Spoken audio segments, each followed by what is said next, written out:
Rekan, setelah seminggu kita tidak bertemu, kita ketemu lagi ya. Jadi dalam rangka hari ini terkait dengan tuntutan Baradae Richard Eliezer, kalau kita simak bersama bahwa dalam proses persidangan ada 3 poin yang mau saya sampaikan ya. Yang pertama, bagaimana kita melihat kasus ini awalnya membuat terkuras energi seluruh pihak ya, terutama Polri, di mana dengan kasus ini kita melihat bahwa bagaimana Polri berupaya keras agar kasus ini terbuka dan mendapatkan kembali kepercayaan dari publik. Dan ketika Richard Eliezer mengaku dan dia menyampaikan apa yang sebenarnya, kita melihat bahwa publik mulai atau melihat bahwa proses ini sudah berjalan dengan baik. Kedua, kami mau sampaikan bahwa dalam proses ini kami melihat bahwa Richard Eliezer mengajukan diri sebagai justice collaborator. Tanggal 13 Agustus, tanggal 12 Agustus, status dia sebagai justice collaborator diterima oleh Lembaga Perlindungan Saksi dan Korban. Dalam proses ini kami melihat bahwa sampai saat ini Lembaga Perlindungan Saksi dan Korban terus mendampingi Richard Eliezer dan selalu memantau dan juga melakukan evaluasi apakah keterangan Richard Eliezer ini berubah-ubah atau tidak, atau konsisten. Jadi sudah disampaikan bahwa Richard Eliezer ini konsisten. Jadi tidak perlu diragukan lagi mengenai keterangan Richard Eliezer ya, terkait dengan status GC-nya. Kemudian Lembaga Perlindungan Saksi dan Korban juga sudah mengajukan surat kepada Jaksa Penuntut Umum terkait dengan surat rekomendasi terkait dengan tuntutan. Kita melihat bahwa di persidangan juga pun sudah kita sampaikan, sesuai dengan Undang-Undang Perlindungan Saksi dan Korban, saksi pelaku di mana yang bekerja sama dengan aparat penegak hukum yang dalam mengungkap kasus ini tentunya diberikan reward, diberikan penghargaan oleh negara. Itu sudah diatur dalam undang-undang. Kami melihat bahwa sudah dilaksanakan, juga pun surat sudah dikirimkan.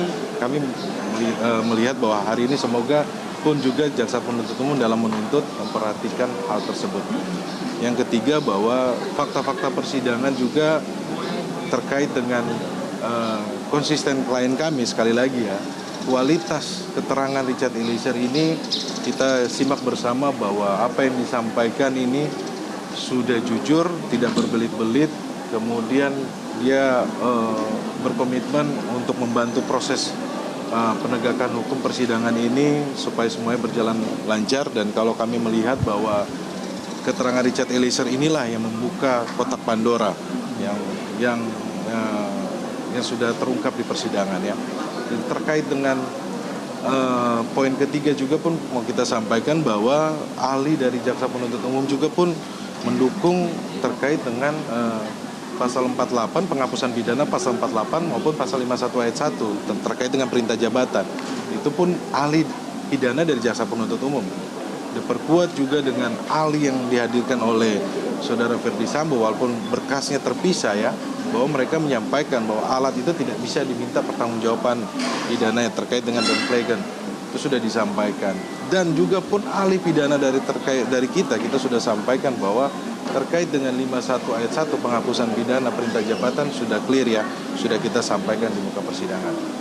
Nah, atas dasar 3 poin tersebut kami melihat bahwa tuntutan jaksa tentunya harus melihat fakta persidangan, rasa keadilan masyarakat, bagaimana dukungan masyarakat luas terhadap Baradae atau Richard Eliezer ini, sehingga tuntutan yang akan dibacakan hari ini tentunya harus berkeadilan buat masyarakat luas, kemudian kepada keluarga korban, kepada Richard Eliezer, kepada institusi Polri, kemudian juga kepada pihak-pihak yang merasa dikorbankan, anak buahnya.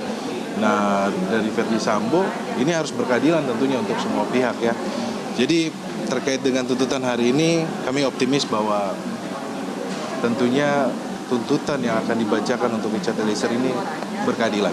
Sebelumnya, Bang Roni, sebelumnya pada saat membacakan tuntutan untuk Kuat Ma'ruf, Jaksa Penuntut Umum sempat menyinggung soal alibinya Eliezer, katanya yang terpaksa untuk menembak Joshua atas perintah Verdi Sambo ini kurang pembuktian nih. Tanggapannya apakah memang masih optimis akan tuntutan hari ini? Ya, kan itu tuntutan untuk Kuat Maruf ya. Kami juga akan melihat bahwa apa yang akan dibacakan tuntutan untuk Richard Eliezer. Tentunya kalau hal-hal yang menurut kami tidak sesuai, kami menghormati dan menghargai bahwa tuntutan dari jaksa penuntut umum kami hormati dan menghargai. Tetapi ada beberapa poin, tentunya kami berbeda pandangan.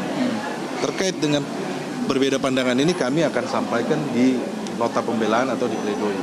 Itu nanti kita akan sampaikan gitu. Bang Roni, tuntutan untuk 3 terdakwa sebelumnya sempat mengecewakan publik begitu karena dinilai lebih rendah daripada harapan publik. Dari pihak Bang Roni sendiri tidak takutkah atau masih optimiskah untuk JPU sesuai dengan harapan dari klien Anda?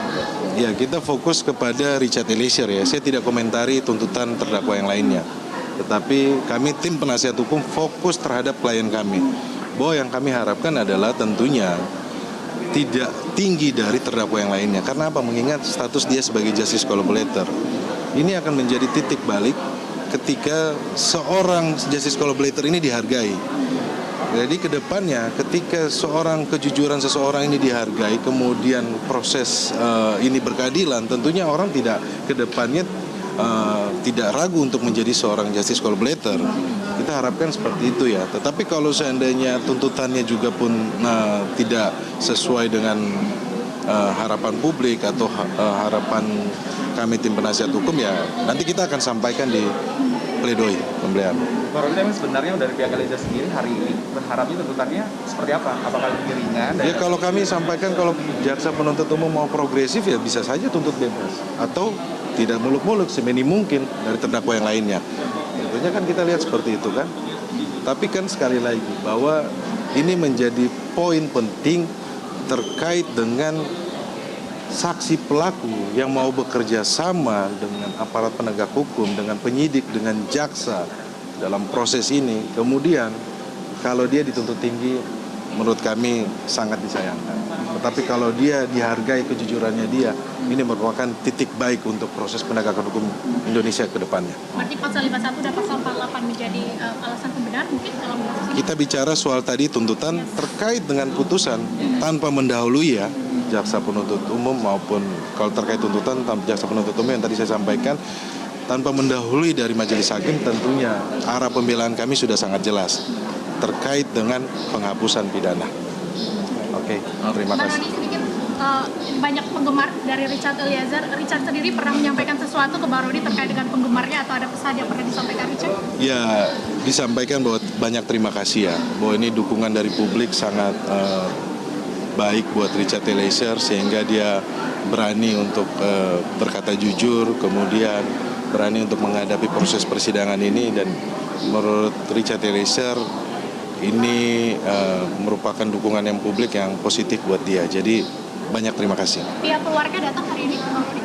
Kami sampai hari ini masih menunggu ya, kita lihat nanti keluarga datang atau Bang tidak. Roni, sebelumnya juga dari pihak kuasa hukum keluarga Joshua mengatakan bahwa Eliezer diminta untuk sering-sering.